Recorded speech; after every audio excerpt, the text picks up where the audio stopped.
You're listening to Skeptoid. For Brian Dunning, this is guest host Kevin Hoover for Skeptoid.com. Agenda 21. Well, it certainly sounds ominous. Someone has an agenda. And if this is the 21st, are there 20 others that we aren't in on? And just look at Agenda 21's goals. Nothing short of a global shift in thinking that aims to put the way we live on planet Earth on a whole new footing. It does this by providing certain plans, guiding the actions of political leaders on every level, even in your neighborhood.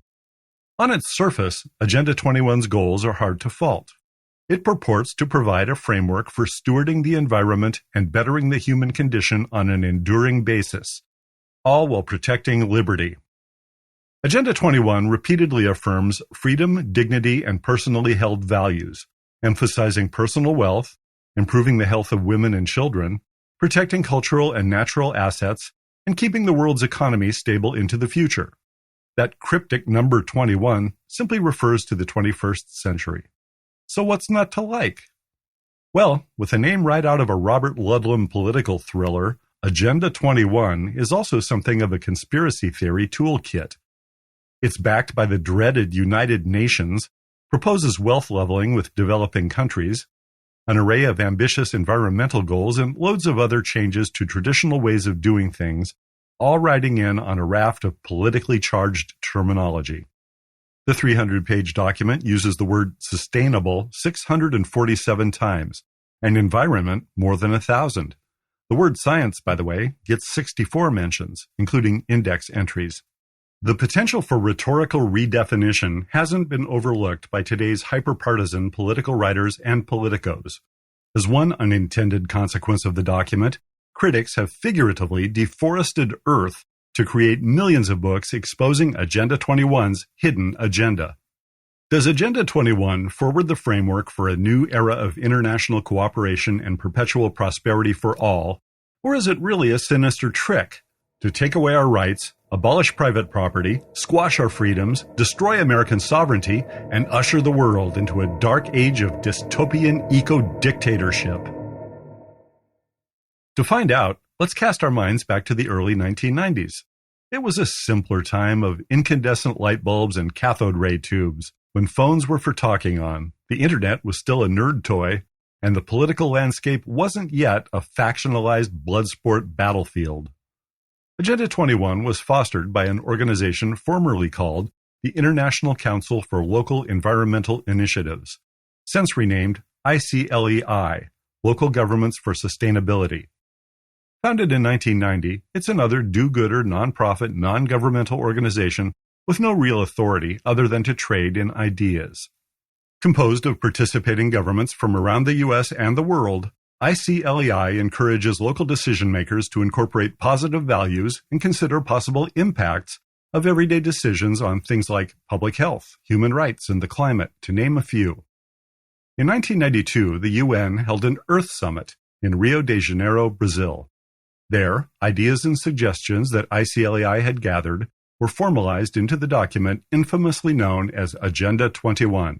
It was endorsed by leaders from 178 nations, including United States President George Herbert Walker Bush. Bush 41 embraced Agenda 21 as a comprehensive framework for a healthy future. Said the president at the conclusion of the Earth Summit, "We believe that environment and development, the two subjects of this conference, can and should go hand in hand. A growing economy creates the resources necessary for environmental protection, and environmental protection makes growth sustainable over the long term. I think that recognition of that fact by leaders from around the world is the central accomplishment of this important Rio conference." Agenda 21 might have wound up as just one more unenforceable piece of diplomatic busywork, another batch of proud words on a dusty shelf. Neither a treaty nor a piece of legislation, it's bloated with the kind of boilerplate that normally bores non-bureaucrats to tears. Being a non-binding, completely voluntary document, it carries no force of law nor any penalties for non-compliance. Early opposition came mostly from the fringes. The venerable John Birch Society, which also considers President Dwight Eisenhower a traitor, checked in with predictably alarmist disapproval. Another startup, the American Policy Center, really ran with it, that is, against it, and today markets multimedia Agenda 21 opposition kits. As the 1990s progressed, more and more computer screens lit up with the misinformation superhighway. And when the 2000s rolled around, conditions were prime for redefining Agenda 21 in mainstream media as a global conspiracy. Things really heated up in the mid to late 2000s, and election year 2012 saw the flame of Agenda 21 fear flare brightly. Any TV talking head, political polemicist, or practicing politician in need of a marketable fear factor found one-stop shopping with Agenda 21. Turns out its core concepts are all just a bunch of code words for centralized control, or can be readily branded as such. In fact, Agenda 21 might be one of the best object lessons in how the same issue looks 180 degrees out as viewed from either side of a polarized political divide. Agenda 21's broad international endorsement, well, that's a conspiracy. Social equity, social engineering. Healthcare, wealth redistribution. Infrastructure rebuilding, government-sanctioned monopolies. Sustainable development, even historic preservation, eminent domain. Coordinated efforts to save the planet, the New World Order. Even bike lanes, according to one anti-Agenda 21 group, are an interim step to eliminating car parking, cars, and eventually buildings that aren't bike-friendly. Demolition of entire cities will follow, all the better to herd the populace into high-density housing projects. Bicycle advocates are described as the shock troops for this socialist scorched earth initiative. Author Glenn Beck's best-selling novel, the homonymously titled Agenda 21, more or less melds 1984 with the Hunger Games to set forth just such an eco-fascist dystopia, where individuality and traditional values have been all but erased. With characteristic subtlety, Beck told television viewers that Agenda 21 aspires to centralized control over all of human life on planet Earth. By 2012, Agenda 21 alarmism had been fully mainstreamed. The Republican National Committee adopted a resolution recognizing the destructive and insidious nature of United Nations Agenda 21. If one world government really was Agenda 21's goal, the past 2 decades must have been frustrating for our new UN overlords, but then it always was intended as a long-term proposition. It better be, since despite all the thunderous rhetoric and bombastic books, most Americans have no idea what Agenda 21 is. A 2012 poll of 1,300 voters found that just 9% supported Agenda 21, 6% opposed it, and 85% didn't know enough about it to have an opinion. Has Agenda 21 accomplished anything? Local governments do speak more and more these days about sustainability, but whether that's a result of Agenda 21's far-reaching tentacles or coincident with planners being pushed by the same resource constraints and climate trends that compelled its creation is something people can debate, theorize, and probably rail about. One thing Agenda 21 has done is provide a political rallying point. Local politicians, even in small, remote towns such as mine, where issues tend to dwell on funding law enforcement and road repairs, as well as environmental issues, have found themselves positioned by opponents as crafty agents of global totalitarianism. While advocates call Agenda 21 grassroots action, opponents call it top-down dogma. In 2012, Alabama was the first state to prohibit any implementation of Agenda 21, couching the ban in terms of property rights. Other similar measures continue to bubble up in lawmaking bodies, ranging from state legislatures to hyperlocal governing entities like town planning commissions. Unaffiliated, non-Agenda 21 efforts at sustainability don't get a pass on pushback. Even a la carte, the underlying components of Agenda 21 are anathema. North Carolina prohibits use of recent sea level rise data in coastal planning. Florida's Department of Environmental Protection has banned employee use of the terms climate change, global warming, and sustainability.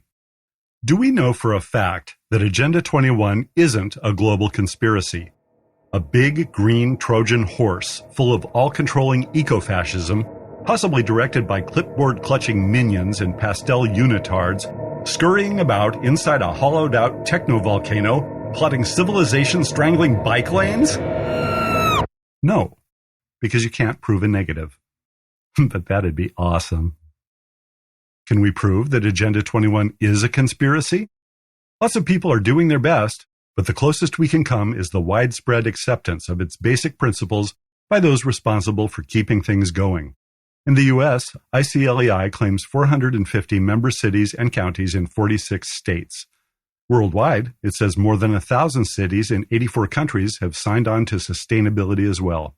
Sweden is the Agenda 21 superstar, its 288 municipalities having enshrined its policies in local law as part of a national green agenda. Apart from the possibly tainted brand of Agenda 21, sustainability is being inexorably woven into municipal, corporate, and even military operations. My coastal town of Arcata, California, is incorporating sea level rise into the design of its bay-facing features, moving its corporation yard inland, and sustainably managing its own community forest, complete with carbon offsets. Rare is the major corporation that doesn't make at least a show of a sustainability policy. A U.S. military think tank last year listed global warming as a national security threat. It forewarned that climate change-driven disruption of water and food supplies could cause widespread dislocation. Are these problems real? Science tells us that many of the issues Agenda 21 was intended to fix have only intensified. Deforestation of the Amazon, not far from where Agenda 21 was signed, had slowed in recent years but rose 29% in 2014. Atmospheric concentrations of carbon dioxide had just passed 350 parts per million when Agenda 21 was signed. In 2014, it passed 400 parts per million and is headed for 450 within a few decades. Population continues to grow explosively, even as agricultural land is lost to development. Urban buildup continues in coastal areas subject to entirely predictable global warming-driven inundation, and the Holocene, or sixth mass extinction, is rolling right along, with species disappearing at an alarming rate. Seems like someone should sit down, study this stuff, and come up with a plan. Oh, right, we have one. A scarily named voluntary plan that most Americans don't know exists. Agenda 21 is the kind of noise a civilization makes when it has to come to grips with fundamentally changing conditions. It's a hopey-changey thing with basically the same advice and a little more enforceability than the Cub Scout motto to do your best, Google's don't be evil, or ET's be good. Just a lot wordier. If you have a plan to save the world, or to take it over, do consider calling it something more appealing, like Cuddle the Planet, Fuzzy Kittens, or maybe Free Beer. That may be the easiest lesson to take away from Agenda 21.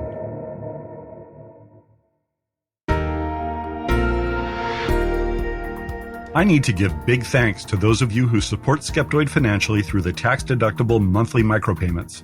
Skeptoid has continued as long as it has, only because of you. You're listening to Skeptoid, a listener-supported program.